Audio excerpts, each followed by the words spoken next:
ونتوكل عليه. أما بعد، أعوذ بالله من الشيطان الرجيم. بسم الله الرحمن الرحيم. إنما يخشى الله من عباده العلماء. صدق الله العظیم.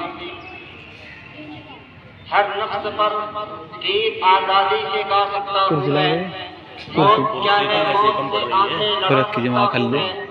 میرا نغمہ جوش پہ ہم، میرا نعرہ انقلاب.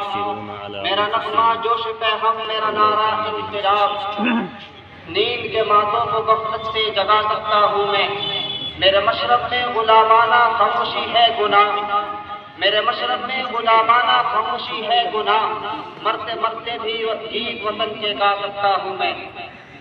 محترم حضرات، آج کے اس مہان دن میں میرا موضوع سخن یوم جمہوریہ اور آئین ہند ہے. ہمارا ملک 15 اگست 1947 کو آزاد ہوا اور 26 جنوری 1950 کو ملک کے آئین اور کانسٹیٹیوشن کو لاگو کیا گیا، جس کے ساتھ ہی ہندوستان ایک خود مختار جمہوری ملک میں تبدیل ہو گیا، جس کا خاص جد آزادی کے عظیم رہنماؤں نے دیکھا تھا. ہمارے آئین اور کانسٹیٹیوشن کے مطابق ذات، پات، مذہب و ملت، علاقہ، رنگ و نسل سے قطع نظر ہندوستان کے تمام لوگوں کو یکساں حقوق حاصل ہے. چمن ہند کے لہجے سے بھولو، آج کل دیش کے ان اکابر اور شورماؤں کو سلام کرتا ہے جنہوں نے اس دیش کی آزادی کے لیے اپنی جانوں کی قربانیوں کا وہ نذرانہ پیش کیا، جس کو بیان کرنے سے تاریخ کی زبان عاجز و قاصر ہے. بے شمار رحمتیں نازل ہو ہمارے ان اکابر و اسلاف کی بات ناموں پر جنہوں نے اس ملک کو آزاد کرانے اور ہندوستانیوں کو غلامی کی زنجیروں سے نکالنے کے لیے اندر کوششوں کے بعد تن من دھن کی بازی لگا دی.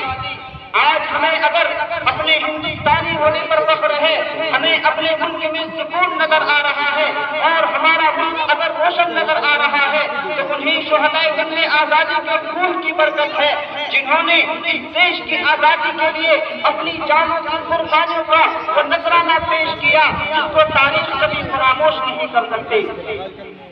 چنانچہ ہمارے دیش کے ہندو مسلم رہنماؤں نے پھانسی کے خنجر کو چوم کر اپنی گردن کا داغر اور اپنے خون کو پانی کی طرح بہا کر پیارے ہندوستان کو غلامی سے آزاد کرایا اور آزادی کے سنگھرش میں ان گنت مجاہدین نے اپنی جانوں کی قربانی دی.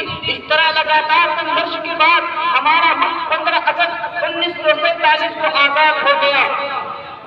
اب ہمارا دیش آزاد تو ہو گیا، لیکن ہمارے رہنماؤں کے سامنے سب سے بڑا مسئلہ تھا ہمارا خود کا قانون، کیونکہ جو انگریزوں کا قانون تھا وہ ہمارے اندر نفرت پیدا کرنے والا اور ہمیں بانٹنے والا قانون تھا.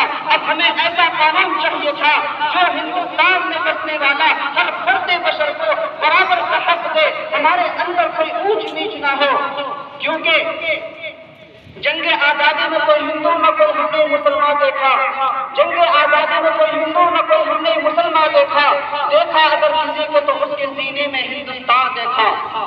پیارے دوستو، اب مرحلہ آیا قیام حکومت کے بعد قانون سازی کا، تو تاریخ کی طالب علم کو معلوم ہونا چاہیے کہ 29 اگست 1947 میں آزادی کے بعد ڈاکٹر بھیم راؤ امبیڈکر کی صدارت میں ایک 7 رکنی قانون ساز کمیٹی تشکیل دی گئی، جسے آزاد بھارت کا آواز تیز کر دو، آواز جی 2 سال 11 ماہ 18 دن لگے.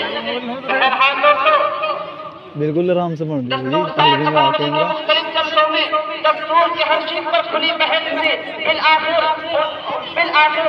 26 نومبر 1949 کو اسی جمہوری دستور اور سیکولر قانون کو قبول کر لیا گیا اور 24 فروری 1950 کو ایک مختصر اجلاس میں تمام ارکان نے